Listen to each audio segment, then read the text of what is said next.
लहलहाती फसलों से धरती, हर चेहरे पर है मुस्कान, खुशहाल हुआ है अपना किसान, पंजाब किसान। पंजाब सरकार किसानों की बेहतरी के लिए प्रतिबद्ध है। खाद, बीज और बिजली की आपूर्ति से लेकर फसलों का उचित मूल्य सुनिश्चित करने तक हर जरूरी कदम उठाए जा रहे हैं ताकि किसानों को अधिक लाभ मिले। ईरान को गवा देना अपने हाथों से, ऐसा लगता है कि हमने सबसे इंपॉर्टेंट जो हमारा दोस्त था हमने उसको गवा दिया। अमेरिका सिर्फ एक बहानेबाजी कर रहा है, चीटिंग कर रहा है, धोखा दे रहा है खुद को भी और हम सबको भी, और अमेरिका धीरे धीरे आइसोलेट हो रहा है। मैं आपको बताऊं, चाइना ने और रशिया ने स्ट्रॉन्गेस्ट कंडेमनेशन दिया है लारिजानी की हत्या के ऊपर कि it's a day light killing, murder है ये आपका, ये मंजूर नहीं मुझे। रुपए का ट्रांजैक्शन रेट 93 रुपीज 35 पैसा है। Oh my god. April first week से आपको एक महंगाई का तूफान देखने को मिलेगा और मई के अंदर तांडव देखने को मिलेगा। तेल अब बढ़ने जा रहा है, मोदी जी रोक नहीं पाएंगे, हालांकि इलेक्शन तक रोकना चाहेंगे कि जब तक लास्ट वोटिंग हो जाए तो मैं रोक दूं, लेकिन तब तक लॉसेस बहुत ज्यादा बुरे हो जाएंगे। आग लगे हमारी झोपड़िया में, हम गावे मल्हार, हिंदुस्तान की झोपड़ी में आग लगी हुई है, मोदी जी मल्हार गा रहे हैं साहब, उनका कुछ लेना देना नहीं इस देश से साहब। Modi has got nothing to do with this country, उसे सिर्फ कुर्सी चाहिए साहब। नमस्कार, मैं हूं संजीव श्रीवास्तव, आप देख रहे हैं 4 PM। दोस्तों, ईरान, इजराइल और अमेरिका के बीच जो जंग चल रही है वो बेहद बेहद खतरनाक मोड़ पर आ गई है। ईरान पर जो कोशिश कब्जे की थी, जिस तरीके से उसे एक नेस्तनाबूद करने का प्रयास था, 20 दिन हो गए हैं इस जंग को, इजराइल और अमेरिका कर रहा है लगातार। और ईरान के जो बड़े तमाम जो लीडरान हैं या जो उनके प्रमुख लोग हैं वो मारे जा रहे हैं, लेकिन ईरान पीछे नहीं हटा। और अभी जो ताजा इस एक डेवलपमेंट वो ये रहा है कि इजराइल ने जो उनका साउथ पर्स सरकारी गैस फील्ड है वहां हमला बोला है, और उसके बाद बात बिगड़ गई है। बेहद बेहद एक गुस्से में है ईरान, और उसने इसके बाद पूरी ताकत से जवाबी हमले शुरू कर दिए हैं। और वो भी अब जो ये जो ऊर्जा के भंडार है, ठिकाने, उन्हें निशाना बना रहा है। और हाहाकार की स्थिति है देश में और दुनिया में। भारत जो हमारा देश है पहले से ही संकट में था, इसके और क्या कुछ आगे दुष्परिणाम होंगे वो उसको लेकर चिंताएं बढ़ती चली है। दुनिया तो चिंतित है ही, अलग अलग जो देश है वहां दाम बढ़ते चले जा रहे हैं। तेल जो है, कच्चा तेल, उसके कीमतों में कहीं ना कहीं आग लग चुकी है, जैसे हालात हो गए हैं, और आने वाले दिन और कठिन जटिल होंगे। इसके अलावा जो जानकार हैं वो तो यही कह रहे हैं कि ये जो अकेले ऊर्जा का संकट नहीं, आने वाला वक्त है जिस तरह की दिशा में ये बढ़ रहा है पूरा का पूरा। और उसमें हैरत की बात यह है कि अमेरिका तो ये कह रहा है कि इजराइल ने जो वहां साउथ पर्स गैस फील्ड पर हमला बोला है, हमें इसकी जानकारी नहीं है। और वो कहीं जो डोनाल्ड ट्रंप है, जैसी कि उनकी आदत है, अलग तरह से पेश आ रहे हैं। वो ईरान को ही कहीं ज्यादा कह सकते हैं कि सीधे सीधे चेतावनी दे रहे हैं, धमका रहे हैं कि अगर आपने इस तरह जवाबी हमले किए तो फिर हम और बड़े हमले करेंगे। इधर क्या कह रहे हैं इजराइल की, हमें पता नहीं इजराइल ने ऐसा कैसे कर दिया। तो अजीब सी स्थिति है, अजीब सा हाल है। और जो चल रहा है हाहाकार जो है, इसके बाद जैसा मैंने कहा ईरान एक जबरदस्त जवाबी हमले बोल रहा है, तो ये किस दिशा में जाएगा, क्या इसके दुष्परिणाम होंगे, क्या क्या भोगना होगा दुनिया के साथ साथ, हम कहाँ किन कठिनाइयों में आने वाला है भारत। हमारे तो हुक्मरान कहते हैं कि सब कुछ ठीक है, कोई दिक्कत नहीं है, हमारे पास में जो गैस है उसका स्टॉक है, हमारे पास में जो तेल है वो पर्याप्त मात्रा में है, दिक्कतें नहीं होंगी। लेकिन जो युद्ध बढ़ रहा है जिस दिशा में, उसके दुष्परिणाम निश्चित तौर पर भयावह होंगे जो निकलकर चारों तरफ से आ रहा है। तो इसी मुद्दे पर बातचीत करने के लिए चलेंगे एक बेहद बेहद खास मेहमान के पास। सबसे पहले उन्हें जोड़ता हूं उनको सबसे पहले। दिनेश सर, बहुत बहुत स्वागत आपका। और जो दुनिया में स्थिति बनी हुई है युद्ध के चलते हुए, जिस तरीके से हम कह सकते हैं इजराइल ने जो कुछ पागलपन किया है, जो उसने जो सीधे तेल जो उनका ठिकाना है ईरान का, उस पर हमला बोलकर जो एक नई दिक्कत दुनिया के सामने पैदा कर दी, ईरान जवाब दे रहा है। तो एक तो ये हुआ कि इजराइल का पागलपन, कहीं ट्रंप का ये कहना कि हम इससे भिज्ञ नहीं थे। अजीब सी स्थिति है। उसके बाद जो रिपरकेशंस क्या कुछ अब दुनिया पर होने वाले हैं, सब पर एक आपका शुरुआती नोट सर। नमस्कार संजीव भाई। इसको आज दो रूपों में देखते हैं। पहला रूप है कि ये जंग किस दिशा में जा रही है, और दूसरा है कि दुनिया की अर्थव्यवस्था पे क्या असर होगा। तो एक तो स्ट्रेटेजिकली क्या हो रहा है और एक इकोनॉमिकली क्या हो रहा है, इसको दो रूपों में देख लेते हैं। पहले स्ट्रेटेजिकली देखिए, एक बात तो बड़ी क्लियर हो चुकी है कि अमेरिका और खासतौर से नेतन्याहू, ये इनकी धर्मवीर की जोड़ी है एक किस्म से। लेकिन धर्मवीर कहना ठीक नहीं होगा, राहु केतु कहना ज्यादा ठीक होगा यहाँ पर, क्योंकि दोनों ही एक किस्म से दुनिया को बर्बाद करने पे तुले हुए हैं। तो कल रात को जब पार्स गैस फील्ड के ऊपर हमला होता है, तो ये एक सोची समझी रणनीति के अंतर्गत था। इसको मैं एक कैजुअल अटैक नहीं मानता हूं।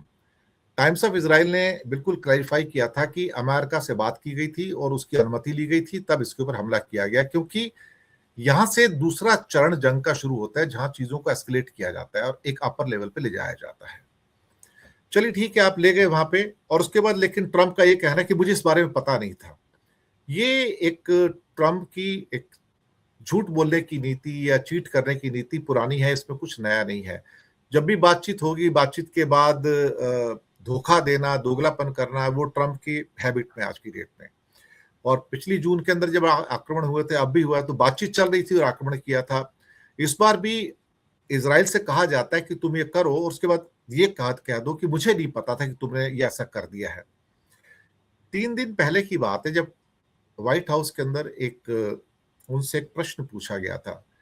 मैं इस प्रश्न को 2-3 बार दोहरा चुका हूं, हमें उसको जहन से निकालना नहीं चाहिए। प्रश्न ये था कि क्या नेतन्याहू डेस्परेशन की उस हद तक जा चुके हैं जहां पर वो न्यूक्लियर वेपन का यूज करेंगे। इस प्रश्न को बार बार मैं टेबल पे ला रहा हूं। तो उन्होंने कहा था नहीं, वो कभी भी इसका यूज नहीं करेंगे, वो कभी भी इसका यूज नहीं करेंगे, नहीं कर सकते वो। इसका मतलब है कि उसके पास वेपन्स थे, ये इस बात का अप्रूवल डिनाई नहीं किया गया। और फिर ये कहेंगे नहीं वो उसका यूज नहीं कर सकते, तो कल को उस वेपन का यूज होगा, ट्रंप कहेगा उसने मुझे बताया नहीं था, he never told me, it was not discussed. तो इसका मतलब ये है कि वो भी ऑन द टेबल है, वो एजेंडा भी टेबल है। अब आईआरजीसी ने कहा था कि अगर आप हमारे ऑयल फील्ड पे हमला करते हो तो फिर हम आपको नहीं छोड़ेंगे। शायद ये रिटेलिएशन चाहते हैं। ये ग्रेटर इजराइल का, मोसाद का जो एजेंडा है ना, ये उसके साथ पे चल रहा है। मैं आपको बताऊं कि जहां पर गल्फ नेशंस को आपस में लड़ा के इनको राख बना दो, और क्योंकि इनकी जो प्रोस्पेरिटी है वो इजराइल को हजम नहीं होती एक्चुअली, क्योंकि इजराइल के पास लैंड नहीं है, तेल नहीं है, तो उसको थोड़ा सा तकलीफ होती है कि मेरे पास ये प्रोस्पेरिटी क्यों नहीं है तेल की एक्चुअली। और ऊपर से ये सारे के सारे जो हैं, right from, if you count from Oman, then UAE, then Qatar, Bahrain, Saudi, Kuwait, Iraq को चलो छोड़ दो एक किस्म से, तो ये सारे के सारे अमेरिका के कठपुतलियां हैं, पिछलग्गू हैं। सुन्नी शिया की कहानी तो पुरानी है, उसको तो खैर जाने से फायदा नहीं है। लेकिन अब ये कह देना कि भाई ये हमसे गलती हो गई या ये हमारे ड्राइंग बोर्ड पे नहीं था, मैं इस बात को नहीं मानता। ये जानबूझ के किया गया एस्केलेट करने के लिए। एक थ्योरी यहाँ पर और भी निकल के आ रही है कि जब जब अमेरिका ये कहता है कि मैं युद्ध से बाहर होना चाहता हूँ, कोई एस्केप रूट ढूंढना चाहता हूँ, तो तब तब इजराइल उसको एस्केलेट कर देता है, कोई ना कोई नया चीज करके, चाहे बच्चों के स्कूल पे अपना अटैक करना हो या कुछ और करना हो, या अभी ऑयल फील्ड पे अटैक करना हो। ये सोची समझी रणनीति का एक हिस्सा है इजराइल का। मुझे हैरानी इस बात की होती है कि अमेरिका में करीब 60 लाख जूस हैं और 70 लाख जूस इजराइल में हैं। टोटल मिला के 1.7 करोड़ जूस हैं दुनिया में। 80% तो इन दोनों देशों में है। 60 लाख जूस 35 करोड़ अमेरिकन को रैंसम पे रखे हुए हैं, और ये 70 लाख जूस जो यहां रहते हैं ये पूरी दुनिया को रैंसम पे रखे हुए हैं इस टाइम। यानी कि आप 800 करोड़ के ऊपर रूल करना चाहते हो, आपके सुपर ब्राह्मणों को क्या है, या अपने वहां के भी आप चितपावनी ब्राह्मण बन गए जैसे हमारे आरएसएस वाले हैं। तो यहां पर बहुत सारी चीजें हो रही हैं, और अमेरिका सिर्फ एक बहानेबाजी कर रहा है, चीटिंग कर रहा है, धोखा दे रहा है खुद को भी और हम सबको भी। और अमेरिका धीरे धीरे आइसोलेट हो रहा है। मैं आपको बताऊं, यूरोप तो बिल्कुल ही बाहर हो चुका है उससे। यूरोप ने पहले कह दिया मुझे तेरे से कोई इंटरेस्ट नहीं है, it's your war, it's not my war. अब आप जो भी करोगे, लेकिन वॉर तो बिगड़ चुकी है, अब इसके हालात खराब हो चुके हैं। अब इसके जो रेपरकशंस है ना वो ज्यादा इंपॉर्टेंट है, जो इकोनॉमिक रेपरकशंस है बेसिकली। लेकिन उससे पहले मैं एक चीज जरूर कहना चाहूंगा। जंग शुरू हुई थी, ईरान ने जब इन पे अटैक किया था तो मोदी जी ने सबको फोन किया था और ईरान को कंडेम किया था। जरूरत नहीं थी ईरान को कंडेम करने की। कल फिर मोदी जी ने सभी को फोन किया एक करके लाइन से, गल्फ नेशंस को, और ईरान को अपने हर ट्वीट के अंदर बताया कि मैंने उसको कंडेम किया है। देखिए साहब, आप ईरान को कॉन्टिन्यूसली कंडेम कर रहे हो कि गल्फ पे अटैक कर रहा है, लेकिन क्या आपने ईरान पर आक्रमण को कंडेम किया? नहीं। क्या खमनेई की किलिंग को कंडेम किया? नहीं। क्या बच्चों के मारे जाने को आपने कंडेम किया? नहीं। क्या पार्स गैस फील्ड के ऊपर अटैक को आपने कंडेम किया? नहीं। क्या लारीजानी को मारे जाने पर आपने कंडेम किया? नहीं। चाइना ने और रशिया ने स्ट्रॉन्गेस्ट कंडेमनेशन दिया है लारीजानी की हत्या के ऊपर कि it's a day light killing, murder है ये आपका, ये मंजूर नहीं मुझे। लेकिन इंडिया ने नहीं। तो आपने अपने सारे तराजू के अंदर सारे के सारे वेट एक साइड में रख दिए। आप कॉन्टिन्यूसली उसको कंडेम कर रहे हो। सरकार जो मर्जी कहे, लेकिन आईआरजीसी इंडिया से बहुत खफा है। इंडिया से नहीं, इंडिया की जनता से तो खुश है, इंडिया की सरकार से बहुत खफा है। सरकार से बात, और वो इंडिया को सबक देना चाहती है इस टाइम आईआरजीसी कि तुम देखा जाए तो हमारे साथ गद्दारी कर रहे हो, यहाँ की सरकार गद्दारी कर रही है। ये कूटनीति नहीं है, कुटिल नीति है कि आप कॉन्टिन्यूसली ईरान को कंडेम किए जा रहे हो। आपने 7 राष्ट्र अध्यक्षों से कल बात की और आपने परसों रात से कर रहे थे आपने सातों अपनी मीटिंग के अंदर जो फोन पे बातचीत हुई है, आपने ईरान को कंडेम किया है। आई condemn the Iran for attacking you. लेकिन ईरान को, जो ईरान पे आया अटैक, उसको तो आपने कंडेम नहीं किया ना। तो एक पता लग गया ना कि आप क्या कर रहे हो। अब जो दूसरे दुष्परिणाम आते हैं उसकी ओर भी ध्यान देना जरूरी है। ईरान तो हारता नहीं, ये तो बस की सही बात है। ईरान नहीं हारेगा, जो मर्जी कर लो आप। और जो 2 शिप पहुंचने वाले थे वहां पे, एक का नाम है शाब्दिस और एक है बार्जिन, उनमें से एक शिप जो था जिसपे कहा जा रहा था कि सोडियम परक्लोरेट है मिसाइल का मटेरियल जो होता है, वो पहुंच चुका है चबहार में। वो शायद ऑफलोड भी हो गया वहां पर। और चूंकि चाइना से माल आया था तो अमेरिका की हिम्मत नहीं पड़ी कि उस जहाज को हाईजैक कर ले। लेकिन दूसरा जहाज 20 तारीख को यानी कि कल पहुंचेगा वहां पे। अब इकोनॉमिक कॉन्सिक्वेंसेस पे आते हैं। पेंटागन ने $200 बिलियन की मांग की है कि हमारे पास पैसे नहीं है, $30 बिलियन हमारे फूक चुके हैं, तो कांग्रेस को अप्रूवल देना पड़ेगा। अब इसके लिए 60% वोटिंग होनी चाहिए सेनेट के अंदर कम से कम आपको पैसे देने के लिए। लेकिन जूस लॉबी स्ट्रांग है, मुझे लगता है डेमोक्रेट्स में भी जूस लॉबी काफी स्ट्रांग है और यहाँ भी है रिपब्लिकन में, तो वो अप्रूवल करवा लेंगे जैसा मुझे लगता है। लेकिन अमेरिका की इकोनॉमिक कंडीशन भी खराब है और वो भारी कर्जे में है, तो $200 बिलियन का आज तक मेरी मेमोरी में तो कभी वॉर के लिए इस किस्म का अमाउंट अप्रूवल नहीं आया है। ये तो मैं मान के चलता हूं। अब रही बात सपोज करो कि मार्केट्स की, आज ब्लड बाथ था मार्केट में, पूरी दुनिया में ब्लड बाथ हुआ, 2%, 3%, 4% सब मार्केट टूटी हैं। भारत में 2500 पॉइंट टूटा है आज टोटल मिला के देखा जाए तो। रुपये के बारे में आपको मैं बताना चाहूंगा कि रुपया अनचेंज्ड है, 92 रुपीज 63 पैसा था। लेकिन रुपए का ट्रांजैक्शन होता है, छुट्टी वाले दिन भी होता है, मैं आपको बताऊं। तो जब ट्रांजैक्शन होता है तो किस रेट पे होता है? क्या वो पहले वाले दिन जो अनचेंज्ड है 92.63? नहीं साहब, जो करंट रेट चल रहा होता है, क्योंकि रुपए का चक्र चलता रहता है। इस समय जब मैं आपसे बात कर रहा हूं, रुपए का ट्रांजैक्शन रेट 93 रुपीज 35 पैसा है। ओह माय गॉड, बहुत बाप। आज इस समय सुबह 93 रुपीज 10 पैसा था आज, यानी कि आज थर्सडे, और इस समय जो रेट है 93 रुपीज 35 पैसा है। तो रुपया कल से 62 पैसा टूट चुका है सर। एंड गोल्डमैन सैक्स ने कहा कि ये slowly it's inching towards 95 now. ये पहला हमारा दुष्परिणाम वहां से निकल के आया। क्रूड ऑयल अब 115 और 120 के बीच में झूल रहा है। लेकिन इसके साथ बहुत कम लोगों को पता है कि भारत का बास्केट प्राइस क्या है। वो 115 120 नहीं है सब, वो करीब करीब 135 और $140 के बीच में है। ओहो। तो आपको भी, दर्शकों को भी हैरानी होगी, क्योंकि बास्केट प्राइस किसे कहते हैं। इंडिया कई देशों से अपना ये सामान खरीदता, सारा गैस और तेल खरीदता है, और उसमें क्या होता है ना कि कोई अमेरिका से आ रहा है, कोई वेनेजुएला से आ रहा है, कोई गल्फ से आ रहा है, कोई रशिया से आ रहा है, तो उसके साथ इंश्योरेंस और फ्रेट को जब मिलाओगे और सबको एक एवरेज ले लोगे इकट्ठा करके, तो फिर उसको हमारा बास्केट प्राइस कहा जाता है।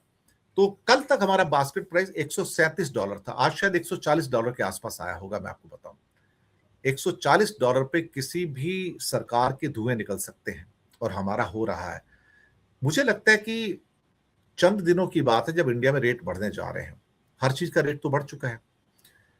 अप्रैल फर्स्ट वीक से आपको एक महंगाई का तूफान देखने को मिलेगा, और मई के अंदर तांडव देखने को मिलेगा। ये 6%, 7%, 8% तक की महंगाई हो सकती है, क्योंकि कोई कमोडिटी ऐसी नहीं है जिसका रेट इस समय अप ना हो गया हो। कई चीजें तो ऐसी हैं जिसमें कि मैं आपको बताऊं, जिसके रेट पिछले 15 दिन के अंदर 5 टाइम्स रिवाइज हुए हैं sir. Can you believe it sir?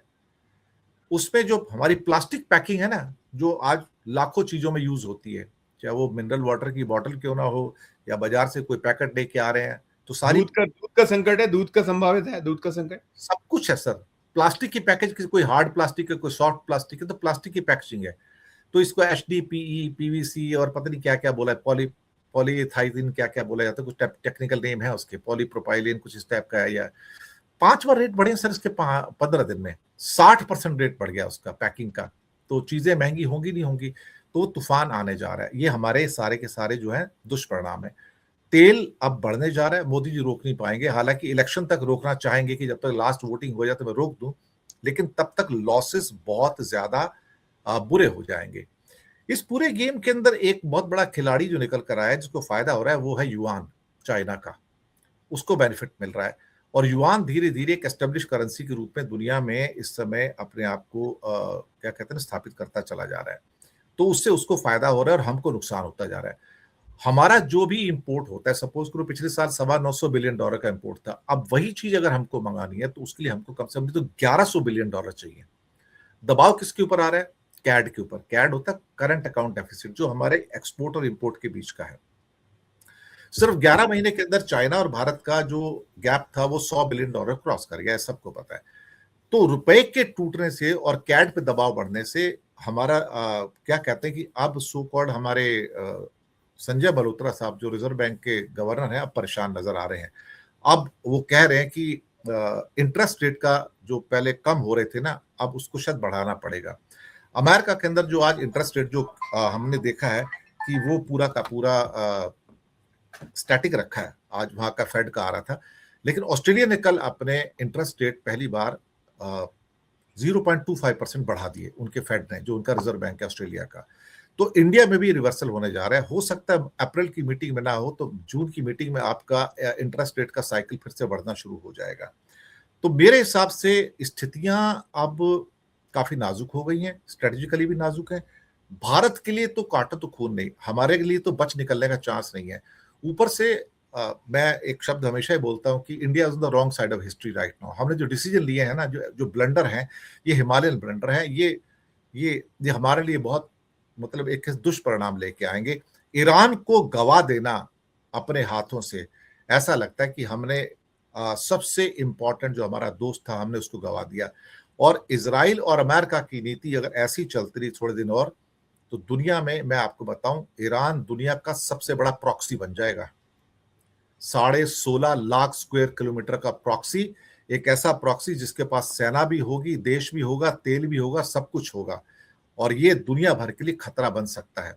लेकिन वहां तक ना पहुंचे तो अच्छा है, क्योंकि इजराइल चाहता है कि मैं कैसे भी करके ईरान को खत्म कर दूं। बीच में नेतन्याहू ने कहा था कि मैं चाहता हूं कि नक्शे से नाम मिटा दूं, लेकिन वो तो होने वाला कभी है नहीं, ये पॉसिबल भी नहीं है।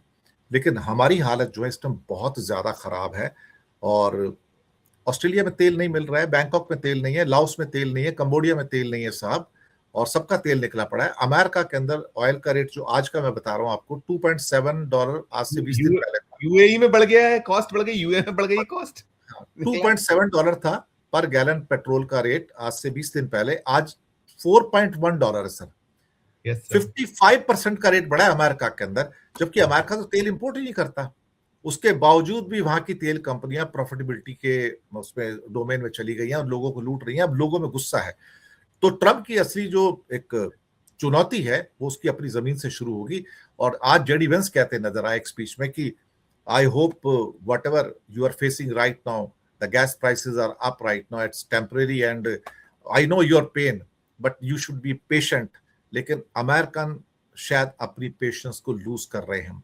और वो सड़कों पे आए तो बहुत बुरा होगा। और नवंबर महीने में चुनाव है, 100% हारने जा रहा है ट्रंप, लेकिन उससे पहले अक्टूबर में इजराइल में चुनाव है और वो नेतन्याहू हारने जा रहा है, उसकी जमानत जब्त हो जाएगी। आप देखिएगा दुनिया में बदलाव होंगे, लेकिन हमें इस पेन के लिए तैयार रहना होगा।